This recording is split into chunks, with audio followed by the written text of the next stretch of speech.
नमस्कार दोस्तों, मेरा नाम कपिल सिक्का है। स्वागत है आपका स्टडी IQ एजुकेशन प्लेटफॉर्म में। आज जुडिशरी की सीरीज में हम देखेंगे बहुत important case Vishakha versus state of Rajasthan 1997। आपने कई बार विशाखा गाइडलाइंस का नाम सुना होगा, तो आज जानेंगे ऐसा क्या हुआ था जिससे सुप्रीम कोर्ट को 1997 में एक सेट ऑफ गाइडलाइंस इशू करनी पड़ी और उसके लगभग 17 साल के बाद गवर्नमेंट ऑफ इंडिया को एक लॉ भी साथ साथ लाना पड़ा। तो देखेंगे क्या रीजन था और कैसे भावरी देवी करके एक फीमेल इस पूरे सिनेरियो में इन्वॉल्व रही। अगर आप स्टेट जुडिशरी एग्जाम्स की प्रिपरेशन कर रहे हैं तो इसके कोर्सेज आप हमारे यहाँ से परचेज कर सकते हैं। कोर्सेज प्रीलिम्स मेंस दोनों को ध्यान में रखते हुए डिजाइन किए गए हैं। नीचे डिस्क्रिप्शन बॉक्स में लिंक दिया हुआ है, वहां से आप एक्सेस कर सकते हैं। स्टडी IQ पे आप विभिन्न माध्यमों से हमसे जुड़ सकते हैं। हमारे जितने भी मेरे वीडियोस के PDFs आते हैं, ये सब आप मेरे टेलीग्राम चैनल @कपिल से डाउनलोड कर सकते हैं। आप मुझे @कपिल सिक्का ट्विटर हैंडल पे भी फॉलो कर सकते हैं। जैसा कि कोर्ट की केस की साइटेशन कहती है, Vishakha and others versus state of Rajasthan and others 13 अगस्त 1997। तो देखेंगे कैसे सूडो नेम रहा विशाखा, कौन था इसके पीछे, क्या रीजन था। तो चलिए सब कुछ जानने की कोशिश करते हैं। एक फीमेल हुआ करती थी भावरी देवी, जैसा कि आप देख रहे हैं 2017 का एक आर्टिकल आता है, rape that led India sexual harassment law. Bhanwari Devi को तो अभी तक किसी भी तरह की जस्टिस नहीं मिली है, लेकिन एक ऐसा एग्जाम्पल सेट कर दिया जिसने मी टू के कॉन्सेप्ट को फाइनली कॉन्स्टिट्यूशनल लॉ में या स्टैट्यूटरी प्रोविजंस में जगह दी। यहाँ पे स्टोरी देखते हैं थोड़ी सी, भावरी देवी के साथ हुआ क्या था। देखो, भावरी देवी एक सोशल वर्कर थी, कहा जाता है एक लोअर कास्ट से वो बिलोंग करती हैं, राजस्थान के एक विलेज में रहती हैं। अब उनका काम उस समय एक सोशल वर्कर के साथ होने का एक चाइल्ड मैरिजेस को स्टॉप करना था। आपने देखा होगा राजस्थान में काफी प्रेवलेंट है चाइल्ड मैरिजेस। तो भावरी देवी एक NGO के साथ मिलकर इस काम को करती थी। एक अपर क्लास फैमिली में, सो कॉल्ड गुजर फैमिली में एक इस तरह की चाइल्ड मैरिज हो रही थी, जिसका भावरी देवी ने काफी अपोज किया और उसको रिपोर्ट भी किया। बदले में क्या हुआ, भावरी देवी के साथ 22 सितंबर 1992 को जब वो फार्म फील्ड में काम कर रही थी, वहां पे वो अपने ही एम्प्लॉयर्स द्वारा सेक्सुअली असॉल्ट की गई थी। कहा जाता है 5 अपर कास्ट मेन ने उनका रेप किया था। उसका उन्होंने चार्ज फाइल करने की कोशिश की। पुलिस ने स्टार्टिंग में कंप्लेंट नहीं फाइल करी, क्योंकि पुलिस ये मान के चल रही थी कि एक अपर कास्ट मेन जो है वो लोअर कास्ट वुमेन का रेप नहीं कर सकता। इतनी छूत अभी भी चलती है। ये बात 1992 की है। ट्रायल कोर्ट कहीं ना कहीं प्रेशराइज करके कुछ NGOs इन्वॉल्व हुई। केस ट्रायल कोर्ट तक पहुंचा और ट्रायल कोर्ट ने इन 5 अपर कास्ट मेन को एक्विट कर दिया, अलग अलग रीजंस की वजह से। रीजंस यहाँ दिए गए थे वो इस तरह से थे कि एक अपर कास्ट मेन जो है वो इस तरह के काम नहीं कर सकते। फैमिली में वो आपस में इन्वॉल्व थे, एक चाचा भतीजा थे, तो वो फैमिली में इस तरह का काम नहीं कर सकते। और इस तरह की बहुत सारी दलीलों को देखते हुए ट्रायल कोर्ट ने एक्विट कर दिया 5वें एक्यूज्ड को। अब प्रॉब्लम ये रही कि भावरी देवी को तो कभी जस्टिस नहीं मिली, आज तक नहीं मिली। ठीक है, उनका court high court of Rajasthan पहुंचा, केस उनका साथ साथ सुप्रीम कोर्ट भी पहुंचने कगार पे, लेकिन अल्टीमेटली जो एक जस्टिस कहते हैं भावरी देवी को उस पूरे सिनेरियो में वो अभी तक नहीं मिली है। अब वो लगभग 50 साल से ऊपर की एज उनकी हो गई है। आज भी वो जस्टिस के लिए इधर उधर जा रही हैं, लेकिन इससे देश की बाकी वुमेन्स को एक लॉ जरूर मिल गया। कहा जाता है इस केस के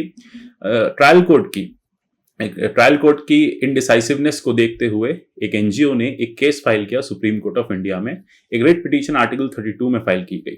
NGO एक्टिविस्ट ने इसका नाम रखा विशाखा, एक सूडोनेम विशाखा के नाम पे फाइल किया गया।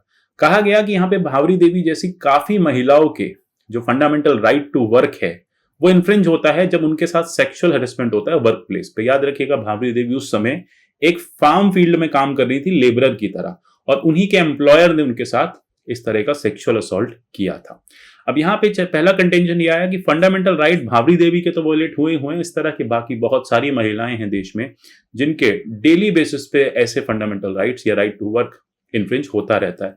इसलिए कोर्ट से डिमांड की गई कि इस तरह की गाइडलाइंस लाई जाएं जिससे sexual harassment at work place को रोका जाए, कंट्रोल किया जाए। उसके लिए प्रॉपर गाइडलाइंस हो, प्रॉपर लॉ हो, जिससे फीमेल ग्रीवांसेस दे सके, कंप्लेंट्स दे सके और एम्प्लॉयर्स जो हैं वो इस पूरे मैटर में स्टर्न एक्शन ले सके। तो ये सारी चीजों के लिए कोर्ट जाना पड़ा।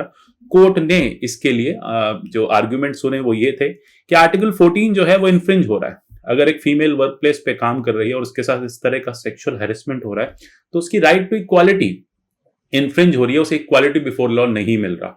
उसे कहीं ना कहीं इस तरह से मजबूर किया जा रहा है कि वो काम छोड़ दे, वो काम पे ना आए। तो आर्टिकल 14 इन्फ्रिंज हो रहा है। आर्टिकल 15 इन्फ्रिंज हो रहा है, डिस्क्रिमिनेशन किया जा रहा है सेक्स के आधार पे। आर्टिकल 19(1)G इन्फ्रिंज हो रहा है, फ्रीडम ऑफ ट्रेड है एंड कॉमर्स रोका जा रहा है, फीमेल काम नहीं कर सकती। आप देखते हैं कई बार ऐसी घटनाओं के चलते फैमिलीज भी नहीं चाहती कि घर की महिलाएं काम करें, क्योंकि वर्क प्लेस पे इस तरह के हैरेसमेंट होते रहते हैं और उसका कोई निवारण नहीं मिलता, कोई भी जस्टिस नहीं मिल पाती। साथ ही साथ सबसे बड़ी बात है, यहां पे कोर्ट ने यह भी माना कि आर्टिकल 21 भी इन्फ्रिंज हो रहा है। क्यों हो रहा है? कहीं ना कहीं राइट टू लाइफ में राइट टू वर्क भी आता है। डिग्निफाइड लाइफ का जो एक कंपोनेंट है वो काम भी है। काम करेंगे, पर्सनैलिटी डेवलपमेंट होगी, फाइनेंशियल अर्निंग्स होंगी, तो ऑटोमेटिकली लाइफ जो है वो अच्छी रहेगी। ये सारी पिटीशंस कोर्ट में फाइल की गई, सारे आर्ग्यूमेंट्स कोर्ट को दिए गए। कोर्ट इस बारे में काफी स्टर्न था। कोर्ट ने इमीडिएटली इन सारे आर्ग्यूमेंट्स को एक्सेप्ट किया और कोर्ट ने इसी लाइन पे डिसीजन दिया। डिसीजन कहता है कि विशाखा गाइडलाइंस कोर्ट ने कुछ दी। अभी विशाखा गाइडलाइंस क्या है ये समझ लेते हैं। विशाखा गाइडलाइंस एक सेट ऑफ रूल है जो बताया गया कि किस तरह से एक वुमेन के साथ ट्रीटमेंट होगा वर्क प्लेस पे। यहां पे कोर्ट ने कहा कि बहुत जरूरी है सेफ वर्किंग एनवायरनमेंट वुमेन के लिए, और ये सेफ वर्किंग एनवायरनमेंट देने का काम यहाँ के एम्प्लॉयर का है। एक फीमेल जहां पे काम कर रही है, जिस ऑर्गेनाइजेशन में काम करती है, चाहे वो गवर्नमेंट ऑर्गेनाइजेशन हो या प्राइवेट ऑर्गेनाइजेशन हो, वहां के एम्प्लॉयर का, उस कंपनी का काम है, उस कंपनी की ड्यूटी है फीमेल को सेफ वर्क प्लेस प्रोवाइड करना।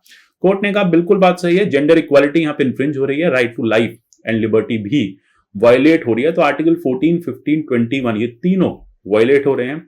साथ ही साथ कोर्ट ने कहा कहीं ना कहीं 19(1)(g, कॉन्स्टिट्यूशन में 19(1)(g हमें कहता है कि आप किसी भी तरह का ट्रेड कर सकते हो, किसी भी तरह का कॉमर्स कर सकते हो, कोई भी बिजनेस कर सकते हो, लेकिन अगर आपको सेक्सुअल हैरेसमेंट की वजह से वो ना करना पड़ रहा हो, आप नहीं कर सकते उसको, तो आपका आर्टिकल 19(1)(g भी इन्फ्रिंज हो रहा है। तो कोर्ट ने बहुत सारे पेंडोरा ऑफ राइट्स यहाँ पे खोल दिए और फीमेल्स के लिए एक नया सेटअप उन्होंने दिया। एक ऐसा सिक्योर एनवायरनमेंट की बात की जहां पे, एक ऐसे वर्क प्लेस की बात की जहां पे वुमेन सेफ रह के काम कर सके और अपनी article 21, article 14, article 15, article 19(1)(g को एंजॉय कर सके। तो इसी के साथ कोर्ट ने एक क्लियर सेट ऑफ गाइडलाइंस दी, उसे हम कहते हैं फीचर्स ऑफ विशाखा गाइडलाइंस। सबसे पहली चीज कोर्ट ने यहाँ पे सेक्सुअल हैरेसमेंट की डेफिनेशन दी। अधिकतर बात ये होती थी कि सेक्सुअल हैरेसमेंट की डेफिनेशन क्या है ये कोई नहीं जानता था।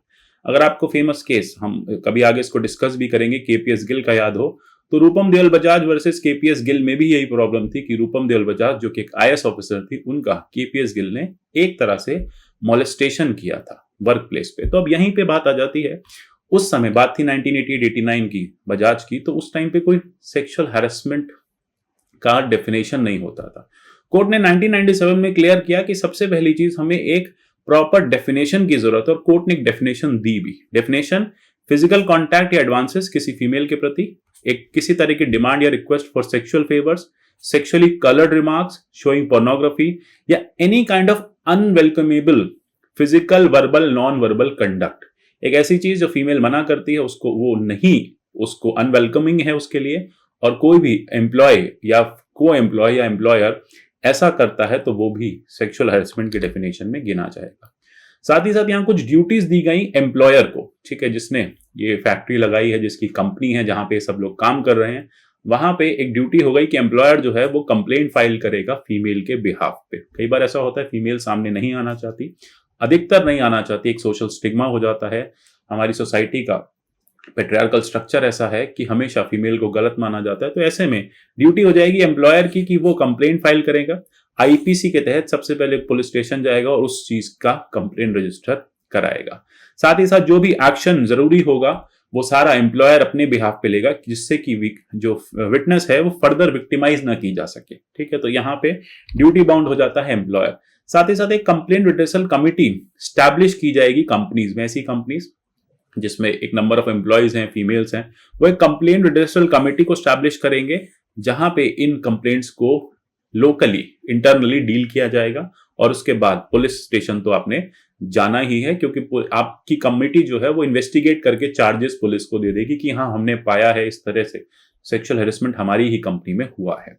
अब दूसरी बात यह है कि थर्ड पार्टी असिस्टेंस भी, अगर कोई थर्ड पार्टी असिस्टेंस के साथ टॉर्चर हुआ है, लेट अस से जैसे भावरी देवी के केस में एक पर्सन जो था वो एम्प्लॉयर था और बाकी 4 जो असिस्ट कर रहे थे वो कंपनी के नहीं थे, मतलब वो उनकी वो फील्ड नहीं थी।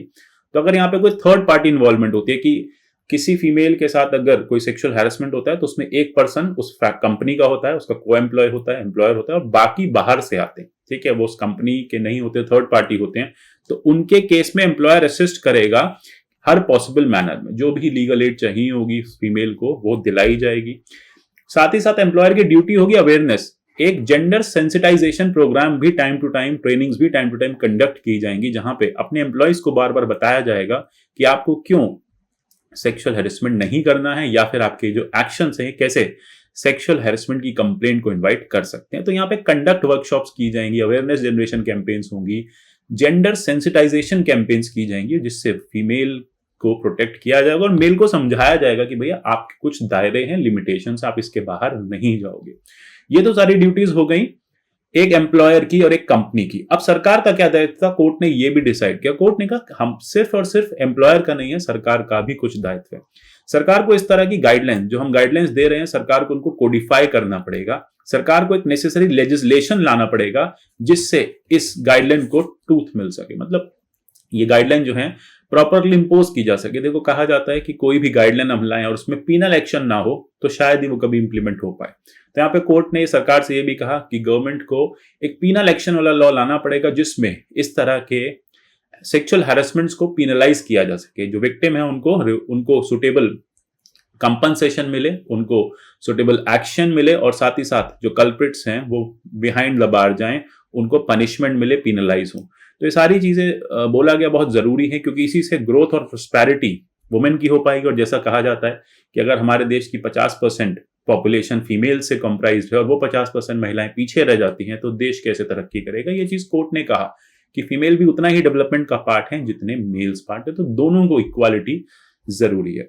इसी को देखते हुए विशाखा गाइडलाइंस को फाइनली पार्लियामेंट ने 2013 में एक लॉ में कन्वर्ट किया, sexual harassment of women at workplace prevention prohibition redressal act of 2013। अभी ये कहता है कि किस तरह से कमिटीज का गठन किया जाएगा। एक वीडियो हम और लाएंगे उसकी डिटेल्ड वर्जन को पढ़ने के लिए, डिटेल देखने के लिए कि किस किस तरह से एक कंपनी जो है वो काम करेगी इस लेजिस्लेशन के अंडर। तो फिलहाल अब यही है कि अब हमारे पास विशाखा गाइडलाइंस की वजह से एक फुल फ्लेजेड पार्लियामेंट का स्टैट्यूटरी प्रोविजन है जिसके थ्रू सेक्सुअल हैरेसमेंट्स रोकने की कोशिश की जाती है। और आपने देखा होगा आए दिन जो मी टू वाली कंप्लेंट्स आती हैं, जैसे कि एमजे अकबर के अगेंस्ट अभी भी केस चल रहा है और बहुत सारे लोग के अगेंस्ट इस तरह आती रहती हैं। अभी सब्जेक्ट टू कोर्ट है, अभी कोर्ट उसको वर्डिक्ट को देख रहा है अकबर के केस में, तो अभी हम कुछ कमेंट उस पर नहीं कर सकते। लेकिन इस तरह की जो भी मीटू की कंप्लेंट्स आती रहती हैं वो इसी लॉ में फाइनली डील करी जाती है। कहा जाता है लॉ भारत में बहुत लेट आया, लेकिन अगर ये अभी भी ठीक से काम करे तो चीजें जो हैं वो काफी बेटर हो सकती है और वुमेन अपने फंडामेंटल राइट्स को बहुत अच्छे से एंजॉय कर सकती हैं। तो आशा करता हूँ टॉपिक आपको समझ में आया होगा। यूपीएससी आईएएस के हमारे स्मार्ट कोर्सेज अवेलेबल हैं फ्लैट 50% डिस्काउंट के साथ। studiiq.com या हमारी ऐप से आप इन कोर्सेज को परचेज कर सकते हैं। इस तरह की और वीडियोस आती रहेंगी, जुड़े रहिए हमारे साथ। मिलेंगे अगली बार, तब तक के लिए good bye, take care and God bless you all.